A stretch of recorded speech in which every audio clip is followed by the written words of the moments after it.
So friends, നമ്മളപ്പോ കഴിഞ്ഞ വീഡിയോയിൽ നമ്മൾ ബോട്ടം ലെയർ സോൾവ് ചെയ്തു. കണ്ടോ?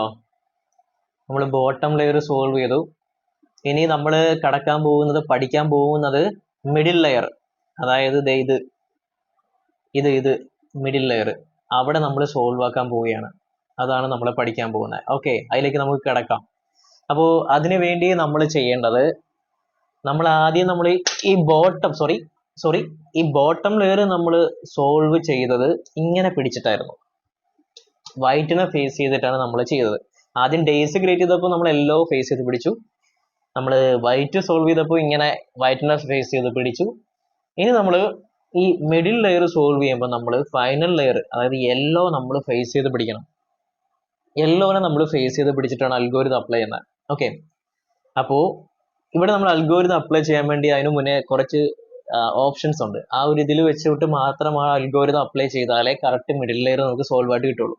ഓക്കെ, അപ്പോൾ നമ്മൾ നോക്കുക, ഇവിടെ നമ്മുടെ ഈ സെന്റർ മാത്രം നോക്കുക. ഈ യെല്ലോയുടെ സെന്റർ മാത്രം നമ്മൾ നോക്കുക കേട്ടോ. ഈ സെന്റർ, ഈ യെല്ലോയുടെ സെന്ററിലുള്ള കളേഴ്സ് നോക്കുക.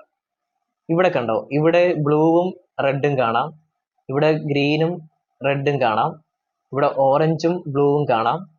കണ്ടോ, എല്ലാം വേറെ കളറാണ്. സോ ഇവിടെ നമ്മൾ ഈ ഈ എഡ്ജിന്റെ കളർ മാത്രം എടുത്തിട്ടാണ് നമ്മൾ അടുത്ത അൽഗോരിതം അപ്ലൈ ചെയ്യാൻ പോകുന്നത്. അപ്പോൾ ആക്ച്വലി ഇൻ കേസ് ചില സമയത്ത് നമുക്ക് ഇവിടെ ഏതെങ്കിലും സ്ഥലത്ത് യെല്ലോ വരും. ചില കേസുകളിൽ നിങ്ങൾ സോൾവ് ചെയ്യുന്ന ചില കേസുകളിൽ ഈ എഡ്ജിന്റെ പീസ് ഇല്ലേ, ഈ എഡ്ജിന്റെ പീസിലെ ബേസ് ചെയ്തിട്ടാണ് നമ്മൾ അൽഗോരിതം അടുത്ത് അപ്ലൈ ചെയ്യാൻ പോകുന്നത്. ചില കേസസിൽ ഇത് കണ്ട, ഇതേപോലെ ഏതെങ്കിലും സൈഡിൽ ഈ റെഡിന് പകരം യെല്ലോ വരും, അല്ലെങ്കിൽ ഈ ബ്ലൂവിന് പകരം യെല്ലോ വരും.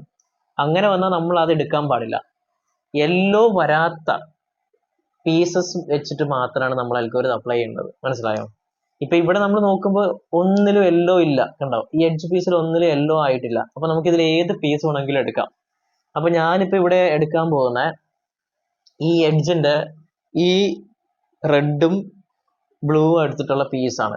അപ്പൊ നമ്മൾ നോക്കേണ്ട, ഈ ബ്ലൂവിന്റെ അപ്പുറത്തുള്ള കളർ റെഡ് ആണ്. അതായത് ഈ റെഡിനോട് ഇവിടുത്തെ കോറ് കളർ മാച്ച് ചെയ്യണം. ഇവിടെ നോക്കി, ഇവിടുത്തെ സെന്റർ വരുന്ന കോർ ഏതാണ്? ഓറഞ്ച് ആണ്. അപ്പൊ എങ്ങനെയാണ്? മാച്ച് ആകത്തില്ലല്ലോ, അത് മാച്ച് അല്ല. ഇവിടെ റെഡും ഈ റെഡുമായിട്ട് മാച്ച് ചെയ്യണം. അപ്പൊ നമ്മൾ നേരെ ഇങ്ങനെ തിരിക്കണം. കണ്ടോ, അതെ ഇവിടെ ഇപ്പോ ഈ കോറ് ഈ റെഡുമായിട്ട് മാച്ച് ആയി. കണ്ടോ? ഓക്കെ, എങ്ങനെ മാച്ച് ആയതിനു ശേഷം മാത്രമേ നമ്മൾ അൽഗോരിതം അപ്ലൈ ആവുള്ളൂ. കണ്ടോ? എന്നിട്ട് നമ്മൾ മാച്ചായ വശം നമ്മളിങ്ങനെ നേരെ പിടിക്കുക. എന്നിട്ട് നമ്മൾ നോക്കട്ടെ, ഇവിടെ ഇപ്പൊ നമ്മുടെ റെഡ് മാച്ച് ആയില്ലേ, ഇവിടെ നമ്മുടെ ഇപ്പൊ എന്താണ്? ബ്ലൂ ആണ്. ഈ ബ്ലൂ നമ്മുടെ ഇടതുവശത്താണോ വലതുവശത്താണോ വന്നത് നോക്കുക. ഈ ബ്ലൂ ഇടതുവശത്താണോ വലതുവശത്താണോ വന്നത് എന്ന് നോക്കുക. ഇവിടെ ഞാൻ നോക്കുമ്പോൾ എന്റെ ഇടതുവശം ഇതാണല്ലോ. ഇടതുവശത്ത് നോക്കുമ്പോൾ ഈ കോറിൽ കണ്ടോ, ബ്ലൂ വന്നിട്ടുണ്ട്, മാച്ച് ആയിട്ടുണ്ട്. കണ്ടോ? ഇവിടെ തിരിച്ചു നോക്കിയപ്പോൾ ഇടതുവശത്ത് നോക്കിയപ്പോൾ ഇവിടെ ഗ്രീൻ ആണ്. സോ അപ്പോൾ ഇതാണ് മാച്ച് ആയത്. എന്റെ ഇടതുവശത്തിരിക്കുന്ന കളറ് കോറുമായിട്ടാണ് ഈ ബ്ലൂ മാച്ച് ആയത്. അപ്പൊ നമ്മൾ ലെഫ്റ്റ് സൈഡിലെ അൽഗോരിതമാണ് അപ്ലൈ ചെയ്യേണ്ടത്. നമ്മൾ പ്രധാനമായിട്ടും നമ്മൾ മിഡിൽ ലെയർ മാച്ച് ചെയ്യാൻ വേണ്ടി 2 അൽഗോരിതം മാത്രമേ യൂസ് ചെയ്യുള്ളൂ. Left side algorithm, right side algorithm മാത്രമേ നമ്മൾ യൂസ് ചെയ്യുള്ളൂ. അത് നമ്മൾ മാച്ചപ്പ് ചെയ്യുന്നത് ഇതിങ്ങനെ നമ്മൾ മാച്ച് ചെയ്തിട്ട് ഈ മുകളിൽ വരുന്ന ഈ കളറുമായിട്ട് നമ്മൾ ഏത് വശത്താണ് നോക്കുക. ഇപ്പൊ ഇവിടെ ഞാൻ നോക്കുമ്പോൾ ഇത് ലെഫ്റ്റ് സൈഡിലാകുമ്പോൾ ഇത് ലെഫ്റ്റ് സൈഡിൽ അൽഗോരിതമാണ് അപ്ലൈ ചെയ്യേണ്ടത്. ആക്ച്വലി ഞാൻ ഈ ബ്ലൂ ഈ സൈഡിൽ വന്നിരുന്നെങ്കിൽ റൈറ്റ് ആകുമ്പോൾ റൈറ്റ് സൈഡിൽ അൽഗോരിതം ആയിരുന്നു ഞാൻ അപ്ലൈ ചെയ്യേണ്ടത്. അപ്പോൾ ആ അൽഗോരിതം ഇപ്പൊ ലെഫ്റ്റ് സൈഡിൽ വന്നതുകൊണ്ട് നമ്മൾ ലെഫ്റ്റ് സൈഡിൽ അൽഗോരിതം അപ്ലൈ ചെയ്യണം. അത് ഞാനിപ്പോ കാണിച്ചു തരാൻ ചെയ്യുന്നത്. അത് ഞാൻ ഇവിടെ മാർക്ക് ചെയ്യുന്നുണ്ട്, അത് നിങ്ങൾ പഠിക്കണം. ഓക്കെ, പഠിച്ചിട്ട് അത് അപ്ലൈ ചെയ്യുക. അപ്പോൾ റൈറ്റ് സൈഡിൽ ഇൻ കേസ് നമ്മൾ ഇത് ക്ലോസ് ചെയ്യുമ്പോൾ റൈറ്റ് സൈഡിൽ അൽഗോരിതം വരും. ഇൻ കേസ് വന്നില്ലെങ്കിൽ ഞാൻ റൈറ്റ് സൈഡിൽ അൽഗോരിതം ഞാൻ എഴുതിയിടുന്നുണ്ട്. റൈറ്റ് സൈഡിൽ കേസ് വരുമ്പോൾ അത് നിങ്ങൾ എഴുതിയെടുത്ത് പഠിച്ചിട്ട് റൈറ്റ് സൈഡിൽ അൽഗോരിതം ഇതേപോലെ തന്നെ അപ്ലൈ ചെയ്താൽ മതി. ഓക്കെ, സോ ഞാൻ ലെഫ്റ്റ് സൈഡിൽ അൽഗോരിതം അപ്ലൈ ചെയ്യാൻ പോവാണ്. ഇപ്പൊ ലെഫ്റ്റ് സൈഡിൽ വരുമ്പോൾ യു ഡാഷ്, ഇതിപ്പോ യു ഡാഷ്, പിന്നെ എൽ ഡാഷ്, ഓക്കെ, പിന്നെ യു എൽ,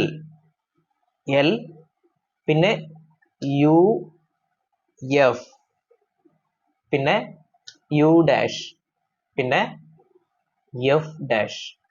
ഓ, സോ ഈ അൽഗോരിതം ഞാൻ അപ്ലൈ ചെയ്യുന്നത് എങ്ങനെയാണെന്ന് ഞാൻ നിങ്ങൾക്ക് എഴുതിയിടുന്നുണ്ട്. നിങ്ങളിത് പഠിക്കുക. അതിന്റെ കേസസും ഞാൻ നിങ്ങൾക്ക് പറഞ്ഞു തന്നു. ഓക്കെ, ഇപ്പൊ ലെഫ്റ്റ് സൈഡിൽ വരുന്ന അൽഗോരിതം നിങ്ങൾ പഠിച്ചു. ടോട്ടൽ 2 അൽഗോരിതം അപ്ലൈ ചെയ്താൽ മതി നമുക്ക് ഈ മിഡിൽ ലെയർ സോൾവ് ആക്കാൻ വേണ്ടിയിട്ട്. അപ്പോൾ റൈറ്റ് സൈഡിൽ അൽഗോരിതം വരുമ്പോൾ ഞാൻ കാണിച്ചു തരാം അടുത്ത. ഓക്കെ, സോ അടുത്ത ഇനി നമ്മൾ നോക്കുക. ദേ ഇപ്പൊ കണ്ടോ, ഇവിടെ ഇപ്പൊ കണ്ടോ യെല്ലോ വന്ന കണ്ടോ, ഇത് നമ്മൾ എടുക്കില്ല. ഈ യെല്ലോയും റെഡും നമ്മൾ എടുക്കില്ല, കാരണം ഈ യെല്ലോ ഇവിടെ വരേണ്ടതാണ്. അതുകൊണ്ട് നമുക്ക് ഇത് എടുക്കാൻ കഴിയില്ല. സോ നമ്മൾ റെസ്റ്റ് വരുന്ന ഇങ്ങനെ വരുന്നതിൽ നിന്ന് മാത്രമേ നമ്മൾ സെലക്ട് ചെയ്യാവുള്ളൂ, യെല്ലോ ഇല്ലാത്ത. ഇപ്പൊ ഞാൻ ഇവിടെ ഈ ഓറഞ്ചും ഈ ബ്ലൂ വരുന്ന ഓപ്ഷൻ നമ്മൾ ഞാൻ സെലക്ട് ചെയ്യാണ്. എന്നിട്ട് ഞാൻ ചെയ്യേണ്ടതെന്ന് വെച്ച് കഴിഞ്ഞാൽ ഇത് കണ്ടോ, അപ്പോൾ ഇത് നേരത്തെ പറഞ്ഞ പോലെ തന്നെ മാച്ച് ചെയ്യണം. ഈ ഓറഞ്ചുമായിട്ട് ഞാൻ മാച്ച് ചെയ്യണം, മിഡിലായിട്ട് മാച്ച് ചെയ്തിട്ട് ഞാൻ നേരത്തെ പറഞ്ഞ പോലെ തന്നെ മേലെ വന്നിട്ട് ഈ കളർ എവിടെയാ നോക്ക്. ഞാനിപ്പോ എന്റെ ലെഫ്റ്റ് സൈഡിൽ ഈ കളർ ബ്ലൂ ഉണ്ടെന്ന് നോക്കട്ടെ, ബ്ലൂ ഇല്ല. സോ ഈ റൈറ്റ് സൈഡിൽ ബ്ലൂ ഉണ്ട്, മാച്ച് ആയിട്ടുണ്ട്. അപ്പോൾ ഞാൻ റൈറ്റ് സൈഡിൽ അൽഗോരിതം ഇപ്പൊ പഠിപ്പിച്ചു തരാം. ആക്ച്വലി എന്റെ കേസിൽ ഞാൻ സോൾവ് ചെയ്തപ്പോൾ കണ്ടിട്ടുണ്ട്. അപ്പോൾ റൈറ്റ് സൈഡിൽ അൽഗോരിതം എങ്ങനെയാണ് സോൾവ് ചെയ്യുന്നത് എന്ന് ഞാൻ നിങ്ങൾക്ക് കാണിച്ചു തരാം. സോ കണ്ടോ, റൈറ്റ് സൈഡിൽ അൽഗോരിതം വന്നേക്കാണ്. അപ്പൊ ഞാൻ ചെയ്യേണ്ട, ഇത് മാച്ച് ആക്കിയതിന് ശേഷം ഇങ്ങനെ നേരെ തന്നെ പിടിച്ചിട്ട്, ഓക്കെ, യു അല്ല, ഇത് റൈറ്റ് സൈഡിൽ ഇങ്ങോട്ട് തിരിക്കുമ്പോൾ 6 ആണല്ലോ, അതല്ല, അങ്ങനെയല്ല. നമ്മൾ മാച്ചപ്പ് ആക്കിയതിന് ശേഷം U dash R dash. Okay, so അടുത്തത് യു ഡാഷ് എഫ് ഡാഷ്, അടുത്തത് പിന്നെ യു, പിന്നെ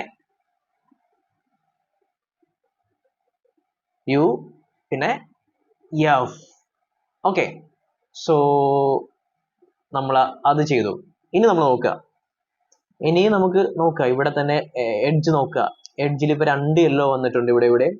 സോ ഇനി എഡ്ജിൽ യെല്ലോ ഇല്ലാത്ത ഇത് കണ്ടോ, ഇത് നമുക്ക് സെലക്ട് ചെയ്യാം. അപ്പൊ അതേപോലെ തന്നെ എഡ്ജിൽ നമ്മൾ കണ്ടോ, ഞാൻ സ്പീഡിൽ കാണിക്കുകയാണ്, നിങ്ങൾക്ക് ഓൾറെഡി മനസ്സിലായതുകൊണ്ട് നമുക്ക് സ്പീഡിൽ കാണിക്കുകയാണ്. നമ്മുടെ എപ്പിസോഡിന്റെ ഡ്യൂറേഷൻ കൂടുന്നതുകൊണ്ട് ഇപ്പൊ റിപ്പീറ്റ് ആണല്ലോ, നിങ്ങൾക്ക് 2 പ്രാവശ്യം ഇത് സോൾവ് ചെയ്യേണ്ട എങ്ങനെയാണെന്ന് നിങ്ങൾക്ക് മനസ്സിലായി.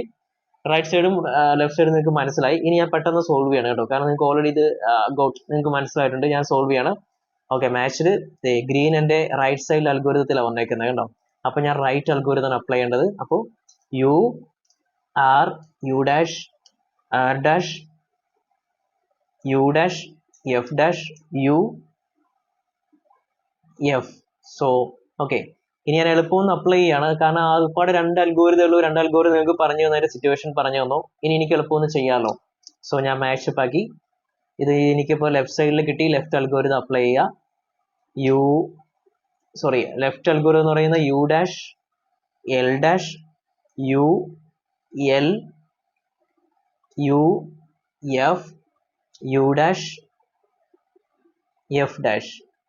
സോ കണ്ടോ, ഇപ്പൊ നമ്മൾ ആ അൽഗോരിതം എല്ലാം അപ്ലൈ ചെയ്തപ്പോ കണ്ടോ, ഇത് കണ്ടോ, ആപ്പാടെ നമ്മൾ 2 അൽഗോരിതം മാത്രം ലെഫ്റ്റ് സൈഡിലും റൈറ്റ് സൈഡിലും അൽഗോരിതം അപ്ലൈ ചെയ്ത് ഞാൻ പറഞ്ഞ രീതിയിൽ നിങ്ങൾ മാച്ചപ്പ് ചെയ്യണം. നിങ്ങൾക്ക് കുറച്ച് കണ്ടു കഴിഞ്ഞാൽ അത് എന്താണെന്ന് മനസ്സിലാവും. മാച്ചപ്പ് ചെയ്തതിന് ശേഷം അൽഗോരിതം നിങ്ങൾ കറക്റ്റ് ആയിട്ട് അപ്ലൈ ചെയ്ത് കഴിഞ്ഞാൽ കണ്ടോ, മിഡിൽ ലെയർ നമുക്ക് മാച്ച് ആയി. കണ്ടോ, ഇനി നമുക്ക് ചെയ്യേണ്ടത് ജസ്റ്റ് നമ്മുടെ ഫൈനൽ ലെയർ മാത്രം ക്ലോസ് ചെയ്താൽ മതി. വെരി സിമ്പിൾ ആണ്. ഓക്കെ, അതിനുള്ള അൽഗോരിതം നമുക്ക് അടുത്ത ക്ലാസ്സിൽ പഠിക്കാം. സോ നിങ്ങൾ കറക്റ്റ് തറവായിട്ട് പഠിച്ചതിന് ശേഷം മാത്രം ഫൈനൽ ലെയർ ക്ലോസ് ചെയ്യേണ്ടതിലേക്ക് വരാം കേട്ടോ. സോ നമുക്ക് അടുത്ത ക്ലാസ്സിൽ കാണാം. ബൈ.